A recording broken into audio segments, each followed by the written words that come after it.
Hi friends, మేము ఇవాళ తపోవనం శివాలయం దగ్గరికి వెళ్ళాము. మంగళగిరి దగ్గర.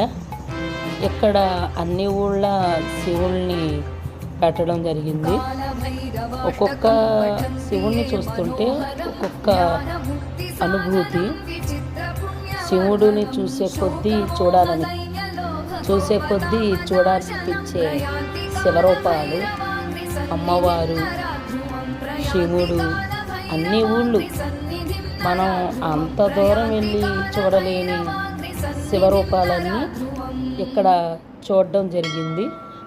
ఎంత బాగుందంటే అబ్బా, చూస్తుంటేనే కన్నులకి కనువిందుగా ఉన్నది. ఈ అనుభూతిని నేను మాటల్లో వర్ణించలేను. ఏదైనా శివుడే కదండి. ఓం నమః శివాయ.